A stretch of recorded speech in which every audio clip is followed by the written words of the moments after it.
So I was realizing that as I was looking at my notes, that there was a section of chapter 23 that I didn't quite finish. So I'm going to go back and look at that and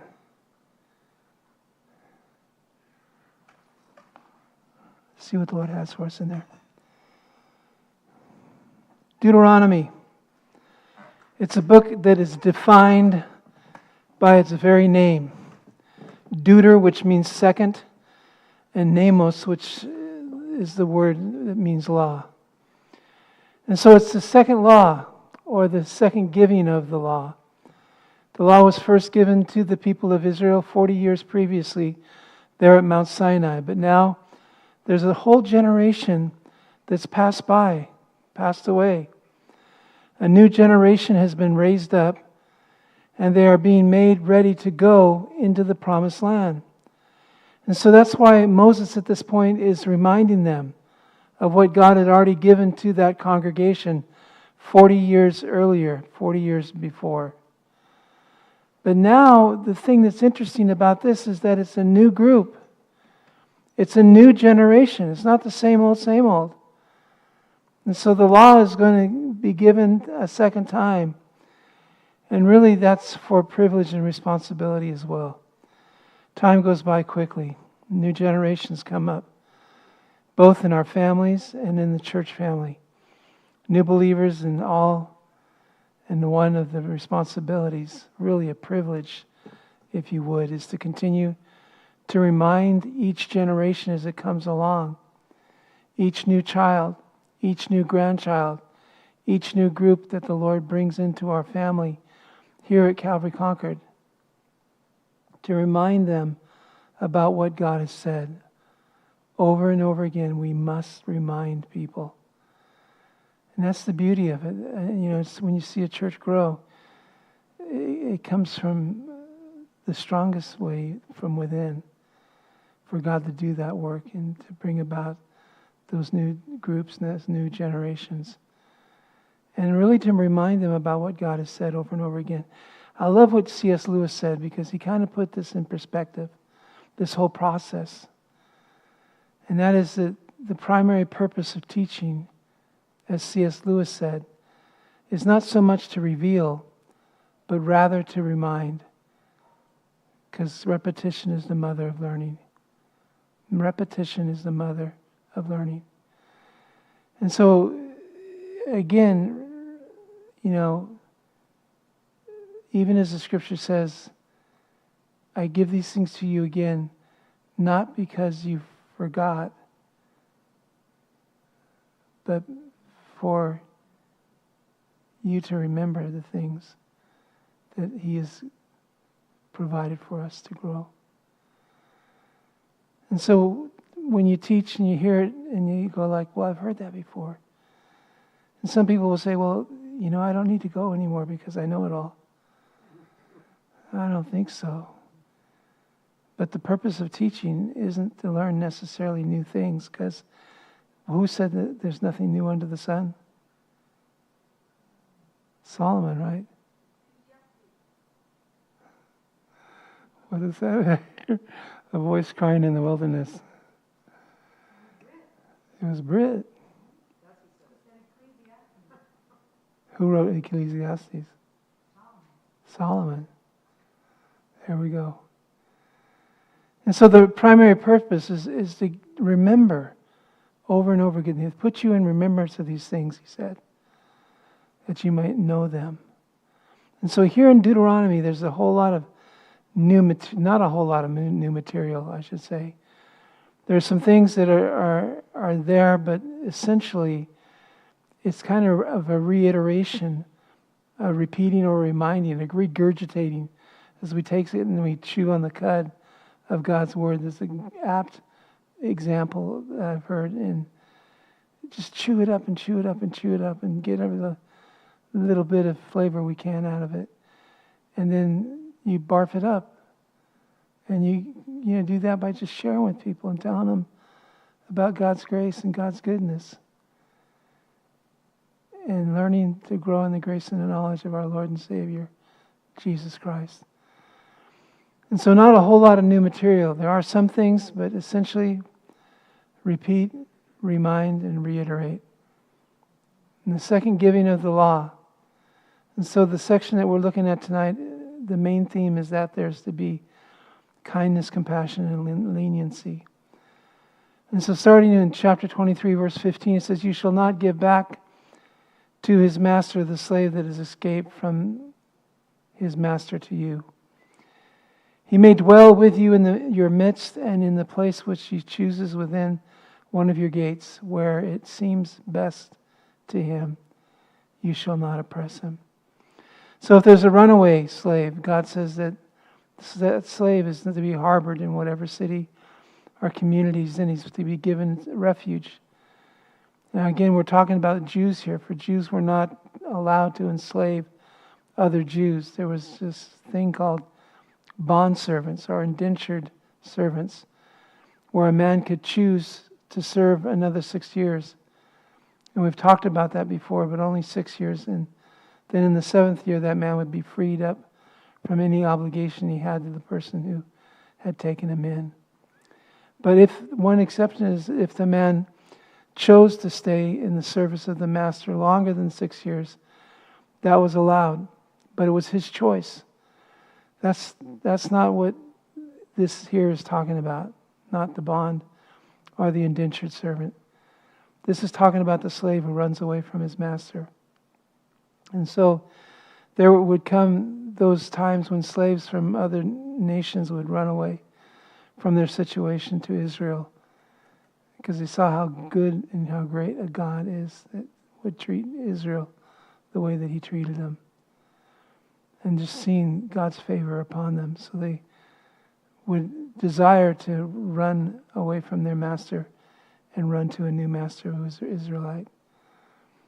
And so there would come those times when the slaves from the other nations would run away from their situation, and God says that the Israelites were to welcome those runaway slaves and let them live in the land, wherever that slave might choose to live. So he was to be given refuge or sanctuary. Verse 17, "There shall be no ritual harlot of the daughters of Israel, or a perverted one of the sons of Israel." Sodomite is homosexuality, reference to homosexuality. There's to be no immorality that is allowed by parents as it relates to their children. Now, as we're going to see contextually as you look into this, the reason for this is because the pagans that were in the land that Israel was going into, in their religions, they gave their sons and their daughters to prostitutes to be whores. And they're in the temple of the false god. And so what God is doing, he's declaring that that is not to be. When it comes to serving me, God says, I don't want any kind of prostitution or temple immorality, as was the custom of the people. God says it's not going to happen. Verse 18, "Vow, you shall not bring the wages of a harlot or the price of a dog," and a dog was a male prostitute, you might remember. "But they're not to be brought into the house of the Lord as a tithe, an offering. For your God, for any vowed offering, not to be. For both of these are an abomination to the Lord your God." And so God says, I don't want you to be prostituting because you've taken a vow to be a temple prostitute or to be involved in that kind of sodomy. I don't want it. Not to be in my temple. Now, it's kind of interesting because back in the 60s and early 70s, you guys are all around at that time, right? We might have heard of somebody at the height of the Jesus movement. There was a guy by the name of David Moses Berg. Anybody know that? Okay. David Moses Berg, you might know him by another connection that he had. And it's called the Children of God. You guys remember hearing the Children of God? David Moses Berg started a group that was loosely linked to the Jesus movement. But he called his group the Children of God. And they became a cult, a very dangerous cult in many ways. But one of the things that Moses Berg did is he had these young kids that would come to his church, 17 to 18, 19 years old. And they would come to his church and they would go out and they would be evangelizing. And he would use the girls to do what he called flirty fishing. Flirty fishing. Have anybody heard that? Well, it was a thing back then. And he said on a track that we are all called to be fishers of men. And there's nothing that can get men to church quicker than, you guessed it, a pretty girl. And so he had the girls get all dressed up, and then he would go out and invite the men, or have them go out and invite the men to go to the church. Thus, flirty fishing. And this is what God is getting at. He says, I don't want that. The Mormons I don't know what the Mormons in your high schools were like, but ours were constantly, asking all the athletes and the football players to come to their dances that they would have. And they would feed them, let them dance to music, have all kinds of fun. And this brought in a great deal, a number of these kids that are that age. And so he warns the people that this is not to be tolerated, especially in the temple or in the house of the Lord. And then verse 19, you shall not charge interest to your brother, interest on money or food, or anything that is lent out at interest, usury, anything that would go out that way. You would have to not charge any interest on it. So when you make a loan, you're not to charge interest. And if he needs money and you choose to give him a loan, fine. But there's to be no interest. Verse 20, to a foreigner you shall charge, or you may. But to your brother you shall not charge interest, that the Lord your God may bless you all to which you set your hand on in the land which you're entering in to possess. Now I know that God is declaring here that it will be tempting for you to try and make a buck or two, giving a loan to somebody else and charging an interest. God says it's just not to be. You can charge interest to a stranger, a non-Jew stranger, but to your brother, you're not to make loans, you're not to charge interest. And if you do that, then God says He's going to bless you. Even though that doesn't make sense to us financially. We think, look, if I loan money to somebody in the family who's in need, and I give them a good deal, and I make a little interest off of it, what's wrong with that? And God responds and says, trust me in this matter. One of those times that God asks us in a situation or an issue to trust Him. But not just to trust Him, but to watch. To watch and see what I'll do if you're just plain old nice to people. And you don't charge interest. He says, I will bless you. Financially perhaps, and other ways also perhaps. There's an old story about a Russian Tsar who declared that he was so depressed and unhappy. And he was going into this despondency. Finally, he called for a holy man there in Russia. And the holy man told the Tsar, if you really want to get out of your depression and you really want to be happy, be content, here's what you must do. You need to find somebody in the nation, in your kingdom, who is truly content and happy. And then take the shirt that that man is wearing and you wear it for a week. And the contentment and the happiness of that shirt will be transferred over to you. So the Tsar said, okay. And he sent his emissaries throughout the land of Russia to find a man who was truly content, blessed, and happy. And to get the shirt off of that man and bring it back to him. The emissaries were gone for weeks and they finally came back. And the Tsar said, where's the shirt? They said, sorry, Your Highness. we couldn't find anybody that was truly content or happy. Well, weeks after that, one of the emissaries who had still been out in the field, he made his way back to the place, and the Tsar said, "Where have you been?" And he said, "I wasn't going to come back until I found a happy man." And I found one that was truly content. So the Tsar said to him, "Really? Well, where's his shirt? Bring it to me." And the emissary said, "That's the problem. He didn't own a shirt." Great story.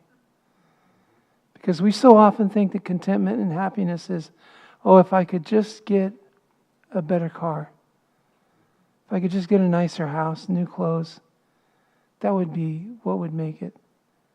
That would be great. New clothes, maybe. But if I could just move up, make a buck, if I could just get ahead, then I'm going to be happy. As soon as I slip into that shirt or that car or whatever it might be, but Jesus says to us, don't think that a man's life consists in the abundance of the things that he has, for it's a deception. It's a deception. You see, really, contentment comes from within you. And things that are outward can oftentimes, quite frankly, just get in the way and distract us. And so in this promise, God is saying, I'm going to bless you. If you're nice and don't charge interest and give your brother a break, I'm going to bless you in some way. And I guarantee you this, even though you might not be rich financially, in just being kind and generous with people, He's going to bless you. That's what He tells His people here. And so verse 21 says, when you make a vow to the Lord your God, you shall not delay to pay it. For the Lord your God will surely require it of you, and it would be sin to you. But if you abstain from vowing, it shall not be sin to you. And so verse 21 says, if you make a vow unto the Lord, keep the vow. If you promise to pledge, make sure that you follow through. You don't have to make a vow, verse 22 says. You don't have to, but if you do, you better follow through. And then in verse 23 it says that which is gone from your lips, you shall keep it and perform. For you voluntarily vowed to the Lord your God that you have promised with your mouth. And so talking here specifically about offerings, if a person says, oh Lord, I'm in a jam, and if you choose to bless me, I'm going to really give you to you generously, or I'm going to start tithing, or whatever it might be, and then He blesses you, but then you forget to do what you told Him that you were going to do, it's going to be a sin. Keep the promises that you make. Now this is interesting. It sounds here like in the previous verses, God said, don't charge your brother interest. What's up with this? Don't charge him interest and I'll bless you. Just be kind and generous. But here somebody might say, it sounds as if God Himself is saying, pay up. When you promise me money, you say, oh man, He's trying to pin us to the wall. You promised me a free will offering, so pay up. But that, again, is not what's happening here. It's not that God is nailing us to the wall. It's not that He's saying pay up. He's saying grow up. He wants us to grow up. And it's really not a matter of money, but a matter of integrity. God is saying you don't need to make promises or commitments. But if you do, if you say that you're going to do something, then do it. Don't change your mind. Don't forget later on. You see, what God is after is not raising money, but He wants to raise people in maturity. Getting a man or a woman to be a man or a woman of integrity, where you can believe what they say, where when they say that they will do something, they will do it. Even if it's difficult to follow through on, or it might cost them something, yet do what they said they would do. Do it. Now, at this time in our country, our whole nation, I would say, is looking for integrity. This whole situation we just came through with the last presidential election, and the one before the one after that, or before that. But with all the false accusations and trying to figure out who's telling the truth and who's lying, lawsuits, and you think, whatever happened to plain old being honest? What happened to being sincere, simple, staying within the rules and doing what people know they ought to do? Our whole country is plagued with this lack of integrity. Our previous presidents haven't helped either when they said things like, it all depends on what is. You see, it gets really complicated when you start playing with words and pushing the lines and bringing in the lawyers. It can get really fuzzy really quickly. And the problem is, a lot of times in these things, in our country, we see some cast of characters. Same lawyers appearing, talking heads. Same guys keeping their presence and reappearing over and over again. You remember the same guys on O.J. Simpson's trial. Many of them resurfaced on the Michael Jackson and the Scott Peterson deals. And somehow there seems to be a pattern that is forming in this nation. And it all rotates around integrity and honesty. Just being honest. Keeping your word and meaning what you say, saying what you mean. Instead of trying to nuance it and shade it and change your mind later on. And so God here is saying, when you make a vow, I'm going to hold you to it. Not because I want your free will offering or because I want your money, but because I want you to be a man of integrity. I want you to grow up. I'm not trying to shake you down. I'm not trying to do anything like that. But I'm trying to grow you up. And God says if you make a vow, keep it. It's important stuff. Now, still talking about these principles and procedures and rules and regulations for His kids. Verse 24. When you come into your neighbor's vineyard, you may eat your fill of the grapes at your pleasure. But you shall put away, or not put away, any in your container. When you come into your neighbor's standing grain, you may pluck the heads with your hand, but you shall not use a sickle on your neighbor's standing grain. Now, keep in mind, guys, that there weren't any 7-Elevens right handy. No Safeways, and certainly no Costco's. So when people were traveling, if you got hungry, you couldn't just say, well, I'm going to stop at the grocery store and grab a bite to eat or In-N-Out. It didn't work that way. If you were walking across the countryside and you got hungry, you could take your neighbor's corn and grapes, but you only take as much as you can eat at the moment. You don't load up your basket or bring your combine sickles and say, all right, I'm in my neighbor's field.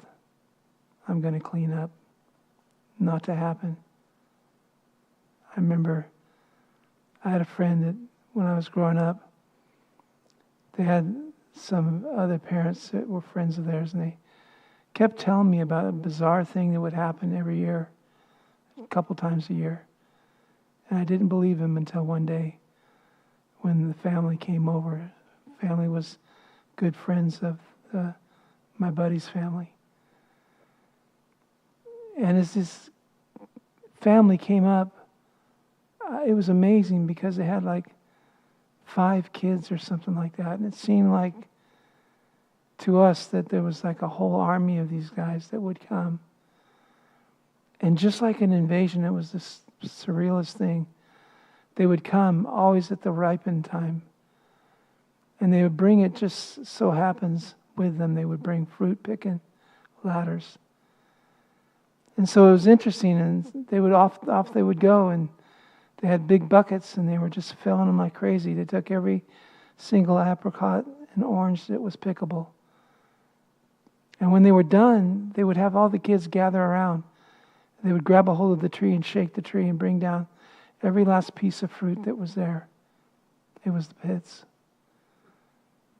Then they'd pack up and off they would go, and they would come back again at the next fruit season. So God says, don't do that. You're welcome to a fruit or two or an apricot or three, but don't bring your buckets and ladders and pickup trucks. This is an act of kindness that they're doing. Don't manipulate it. Don't exploit it. Chapter 24, verse 1. When a man takes a wife and marries her, and it happens that she finds no favor in his eyes because he has found some uncleanness in her, and he writes her a certificate of divorce, puts it in her hand, and sends her out of his house. When she has departed from the house and goes on and becomes another man's wife. Now, this was a real controversial passage. For centuries in the life and the history of Israel. In fact, when Jesus came on the scene, there was a red-hot debate going on in the culture at that time about exactly what it is that this meant, divorce. What does it mean? If the husband finds some uncleanness, what does that mean? There were two schools of thought on this. One school was overseen by a famous scholar, thinker, a rabbi by the name of Hillel. He was liberal in his perspective, and he said a woman can be unclean if she causes there to be uncleanness in the house, such as if a wife in the morning, and he used this illustration, if the wife in the morning over seasons or over salts or over the eggs, if he over salted or seasoned them, put too much on, and the husband took a bite and he loses his temper and he says something profane because the eggs are over salted, then she has made the marriage unclean, they would say, by salting the eggs. And that Hillel said it was actually the reason for divorce. And so in those days, they would simply say, I divorce you, I divorce you, I divorce you, 3 times. And they would sign a piece of paper, and that was it. You were divorced. A 3-time proclamation, signing a document, and it was a done deal. He went on to say, we'll know what that black eye is there for, Brian. If you try this, it'll be very evident. Yeah. The 3-time proclamation is all it took, though. Signing the document, it was a done deal. And he went on to say that if a man sees a woman who's cleaner than his wife, she becomes unclean in comparison, that is. And so if he sees a woman who is more spiritual, more together, well, that now makes his wife unclean.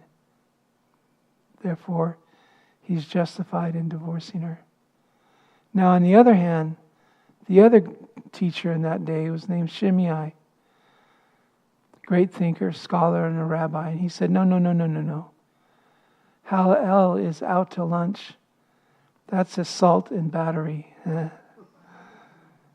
If you get into that whole deal of over seasoning the eggs and all, he would say that uncleanness only applies to sexual immorality.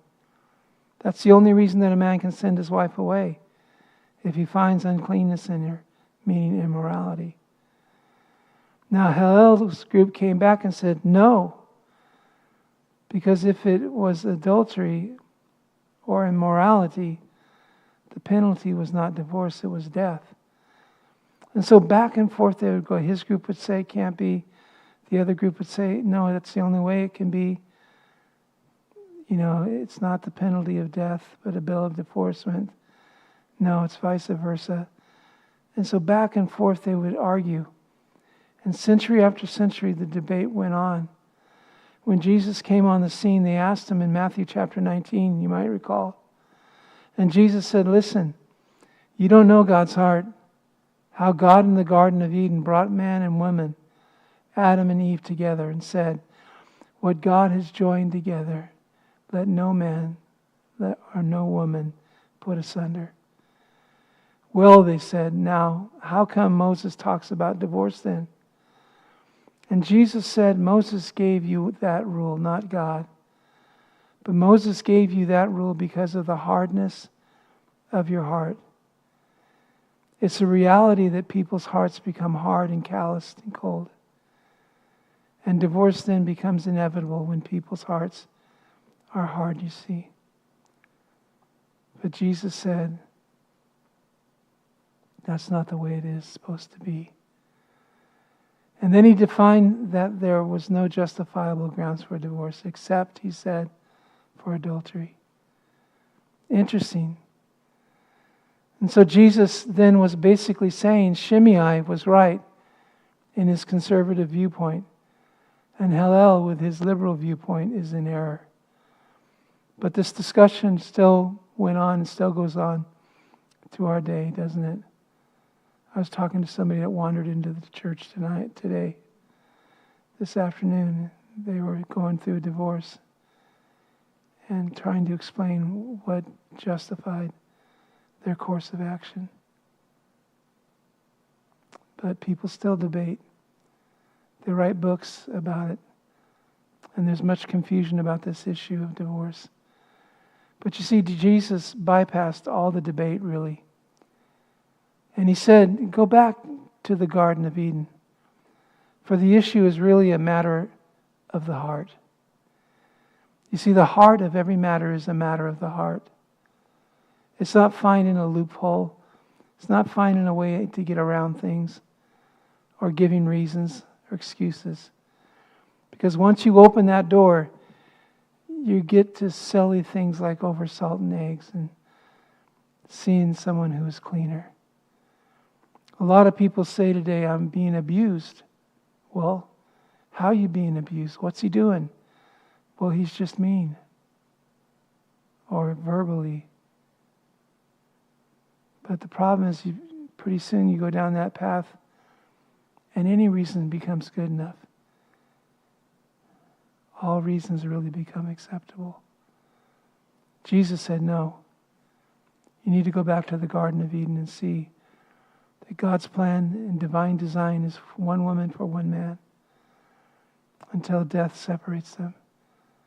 And divorce was allowed by Moses because of the hardness of your hearts. In the case of immorality or adultery, interesting. Now again, does that mean, Joe, that if a person is divorced that they have committed the unpardonable sin? No. It just means that they have committed a sin. Welcome to the club. We're all a bunch of sinners. But I tell you, divorce is something which God hates and declares so very directly in the Scripture. It ought to be an absolute last result, not a first option. And it ought to be only when there's an admission. The admission being that the hardness of his heart, or her heart, has caused this to be a reality. God have mercy on us.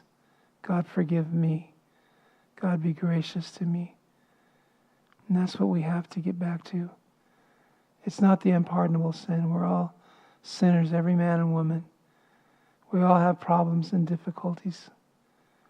And Jesus was pointing out that in the Gospel of Matthew, that we're all sinners, failures, that we all dropped the ball in one way or another. And so the divorce issue here, the debates start way back here in Deuteronomy chapter 24.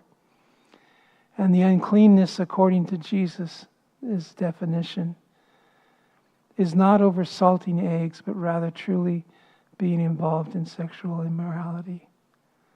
Apart from your wife or your husband, outside of marriage where you're involved in that sin. God says no good. Verse 3, if the latter husband detests her and writes her a certificate of divorce, puts it in her hand, and then sends her out of his house, or if the latter husband dies who took her as his wife, if the new husband hates her, you see the gal divorces, goes on her way and gets married again, and then the new husband hates her and writes her a bill of divorce and gives it to her and sends her on her way out of his house. Or if the new husband dies, all these different reasons why. Verse 4, then her former husband who divorced her must not take her back to be his wife after she has been defiled. For that is an abomination before the Lord. And you shall not bring sin on the land which the Lord your God has given you as an inheritance. I don't want you swapping partners, God would say. I don't want you sending people away in divorce and then bringing her back again. Why? God says that it brings an abomination to the land when people treat marriage like sort of a going steady ritual or a dating situation or whatever. If you send your wife away, that is, you divorce her one day, then the new husband that she has dies or divorces her. And you can't say, well, maybe I'll just take her back again. God says it's an abomination. And you might look at that and go, well, wait a minute. I thought it would be a good thing to get back from a divorce and rejuvenate the marriage. But really, that's what divorce does. It's painful. It's brutal. It's heartbreaking. It's gut-wrenching. The scars are so deep and the hurt's so real that God is essentially saying that the marriage in this situation has been severed. Divorces happen. That situation ought to be buried, he says. And it's like when somebody dies physically, you put them in the grave. You don't say 3 or 4 or 5 years later, I'm going to go dig them up again, see if I can't revive our relationship. It doesn't work that way. You know, you go to the cemetery and you dig up the casket and you pry open the coffin and you see if we can make it happen. That's an abomination. It's dead. You bury it, you see. You let it stay untouched. It's no longer to be interacting with you literally in that way. It's not to happen. It's not to be.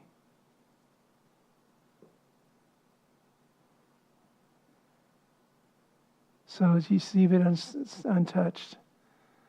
But understand that that's what divorce does, you guys. It's a death. And it rips the soul, the spirit, and it hurts terribly. And then when it takes place, it ought to be buried. You don't change your mind and say, well, I think I do like her. And so you go to the divorce cemetery and you dig her up, pull her out. God says it must not be. Now there is, though, on occasion, miracles that God can bring about resurrection. God can do that. He can pull the dead back to life. He can bring up that which was previously put away. But what the law is saying, what Moses is declaring is, that's going to be a miracle, not the norm. And so if you're counseling the people who are divorced, if you've been through the heartache and the break of divorce, the rule is that you bury it and you move on. Just like when somebody dies, God can bring them back to life miraculously. And He's done that on occasion, but it's rare. I do know of people who have truly had a resurrected marriage and relationship, and it's a wonderful, beautiful thing. But I've also seen people try out of obligation and human energy to bring back a marriage where there was divorce, and the results are usually disastrous. So it ought to be left buried. That's the point of verse 4. Verse 5, when a man has taken a new wife, he shall not go out to war. Now I like this verse. He shall, number one, not go out to war or be charged with any business. He shall be free at the home 1 year. And he should bring happiness to his wife whom he has taken. Otherwise they're going, yeah, this is finally some justice. It's amazing, the things that the Lord comes up with, but this is one that's not so bad. The guy can take the whole year off and takes on a new wife. And again, talking about divorce and marriage, when you take a new wife, you don't go out to war. Even if you're a soldier, don't go back to the office. You stay at home with your woman for 1 year and cheer her up. She married you. She's going to need cheering up, you see. But you guys take that first year and you cheer up your wife. She's to have absolute priority. Yeah. Guys, you might want to go golfing or play basketball and do all those kinds of things or be totally into your company or your work. But God says, don't go there the first year. Focus on your woman. Cheer her up. Do whatever it takes to make her happy. If you want to be happy for the rest of your life,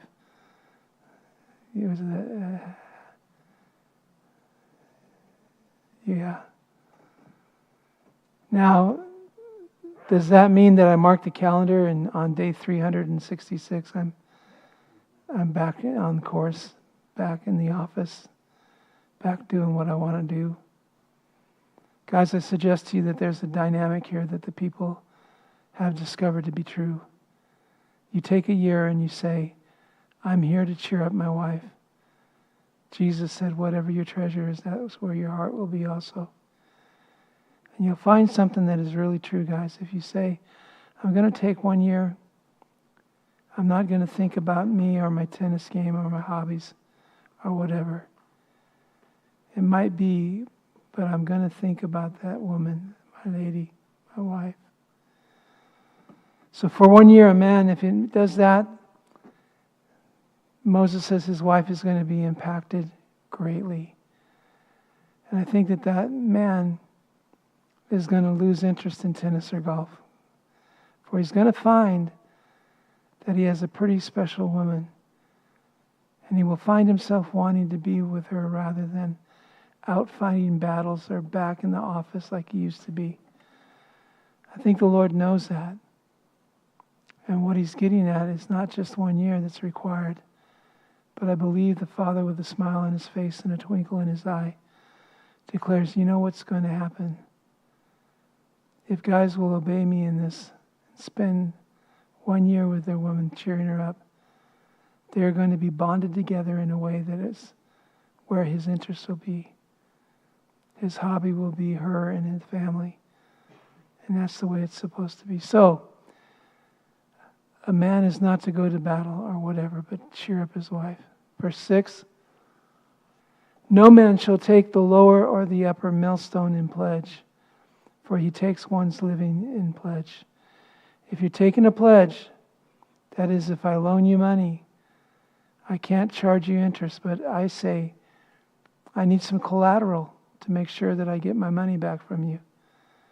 I can't take the millstone, which we would say today, the microwave. You see, they cooked with the millstone. And God says, no, he needs that to cook. So again, the bottom line is be a nice person, be kind, cheer up your wife, give people money, and don't ask interest of them. Keep the vows that you've made. Don't exploit your neighbor. All these things are just talking about being nice people. And if you need a pledge, don't take his microwave. Take his quick fryer they call it? Air fryer, yeah. Don't take that either. Verse 7, if a man is found kidnapping any of his brethren of the children of Israel and mistreats them or sells them, then that kidnapper shall die, and you shall put away the evil from among you. No kidnapping. You can't grab somebody and sell them into slavery or some foreign country.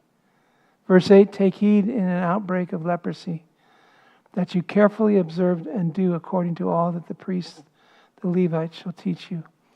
Just as I command them, so you shall be careful to do. Remember what the Lord your God did to Miriam on the way when you came out of Egypt. You know the story there in Numbers chapter 12. Miriam, the older sister, was envious of her younger brother. And she began to question him and find fault with him. And God heard her and smote her with leprosy. And Moses prayed and he said, Lord, have mercy on her. And the Lord said, okay. But for 7 days she's to be quarantined. You see, that's what jealousy and envy does. It eats at you. It makes you sick. It gnaws away at your inners. And God was illustrating that with leprosy. Miriam was being eaten away physically with leprosy as an illustration of what happens to us internally when we become envious, jealous, critical of one another. It will eat at you. And so when you have leprosy, put that person aside, put them in the quarantine. That's the idea here. And for 7 days, she was put away. And then the leprosy was taken from her, and she was restored back into the nation once again. Remember that God declares if people are being eaten up, be careful that you don't allow that to spread throughout the family. Verse 10, when you lend your brother anything, you shall not go into his house to get his pledge. To find some collateral, you're not to go in there and just take what you want. But verse 11 says you shall stand outside, and the man to whom you lend shall bring the pledge out to you. So stand outside. Well, I want some collateral. I'm going to come into your house and find something to take it. No. You be respectful. You don't barge into the house. You just wait outside and he'll bring you out what he feels is appropriate collateral. And verse 12, if the man is poor, you shall not keep his pledge overnight. You shall in any case return the pledge to him again when the sun goes down, that he might sleep in his own garment and bless you. And it shall be righteousness if you before the Lord your God. Don't sleep with the collateral. Don't take his blanket. Don't do that. Because you see, in those days, they didn't have lots of blankets and clothes. So a guy might say, okay, you're poor. I need collateral. So I'm going to grab your one blanket. You shouldn't, but if you do, you better give it back when the sun comes down. Don't be cold-hearted. Don't let him freeze at night. Do the right thing. Verse 14, you shall not oppress a hired servant who is poor and needy, whether one of your brethren or one of your aliens who is in the land within your gates, an illegal immigrant, we might say. Each day you shall give him his wages, and not let the sun go down on it, for he is poor and he has set his heart on it, lest he cry out against you to the Lord, and it shall be sin unto you. So here's the deal. If you're hiring a guy to do some work for you, whether he's one of your brothers or a stranger, or even an illegal immigrant, you are not to pay him at the end of the day. You're not to say, I can't pay you right now. I'm sorry, you are to pay him at the end of the day. And not say, I can't pay you right now. Thanks for your help. But I'm a little bit short on my funds. Come back. God says no.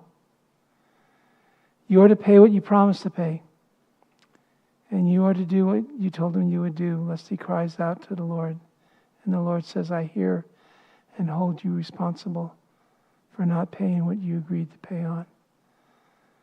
Now, verse 16, fathers shall not be put to death for their children, nor shall the children be put to death for the fathers. A person shall be put to death for his own sin. Interesting.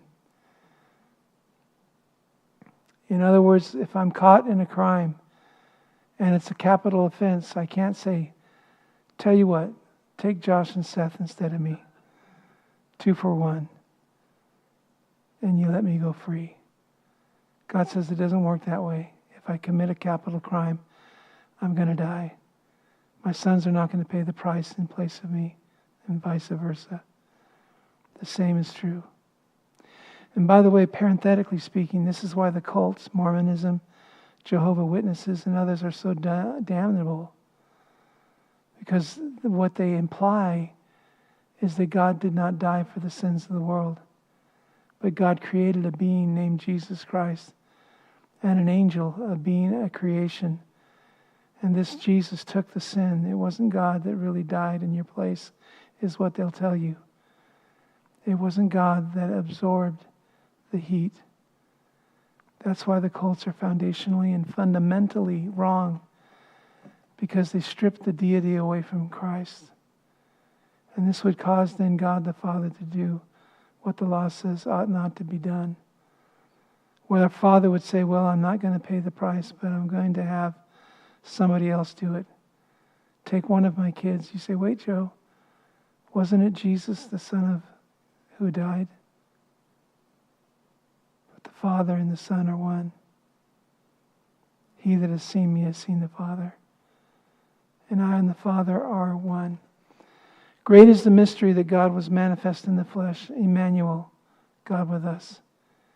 His name shall be Wonderful, Counselor, Mighty God, the Everlasting Father, the Prince and the Price of Peace. Jesus is God. That's why this law is here and is in verse 16. The Father can't pay the price. If he's held accountable, he can't say, well, I'm going to give my son to take the heat. God the Father did not create Jesus Christ to pay the price. No, the verbiage is God was in Christ. Paul says, reconciling the world unto himself. That's how it happened. Guys, it's really important that you understand that. Because Mormonism and the cults, it's not just a little different interpretation of doctrine. It's a fundamental, foundational difference where they declare that God did not pay the price, but that he created something or someone to do that. And that is terrible when God himself absorbed our sin and paid the price that we might be set free. Verse 17, you shall not pervert justice due to the stranger or the fatherless, nor take a widow's garment as a pledge, but you shall remember that you were a slave in Egypt, and the Lord your God redeemed you from there. Therefore I commend you to do this thing. When you reap the harvest in your field and forget a sheaf in the field, you shall not go back to get it. It shall be for the stranger, the fatherless, and the widow, that the Lord your God may bless you in all the work of your hands. When you beat your olive trees, you shall not go over the boughs again. It shall be for the stranger, the fatherless, and the widow. When you gather the grapes of your vineyard, you shall not glean afterward. It shall be for the stranger and the father and the widow. And you shall remember that you were a slave in the land of Egypt. Therefore I commend you to do this thing. Remember when you were poor, the Lord would say, here's the deal. When you're taking the grapes out of the vineyard, or beating the olives from the tree, or harvesting the wheat, don't say, I'm going to get every last grain, grape, and olive. God says, no, it ought not to be. But rather, be generous. Go through your fields, and whatever is left, leave it there for the fatherless, the widow, the stranger. Be kind, be generous. It's interesting, guys, this is fun. Put something out on your front lawn and give it away. Not junk, but man, if you're through with something, give it away. Give stuff away and see what happens. Oh, no. We can get $10 for that. Try to stay away from that mentality that says, I'm going to get everything I can. Give it away sometime. The point is this. I'm not saying that we should operate always in that manner, because there is stewardship and there is teaching our kids. And there are times where there needs to be those responsibility factors. But for many of us, most of the time, we don't need the extra $15 that we can get from some poor widow, so to speak. Rather, just give it away. See how much stuff you can give away. Not how much you can get. Stuff exchange we do. Awesome. That's what this is getting at here. Think about, hey, you enjoyed it. You went to the field once. Don't go again and get every grape you can get. Let it go. Be as generous as you can be with as many as you can, God says. And I will bless you. And guess what? He blesses us, doesn't he?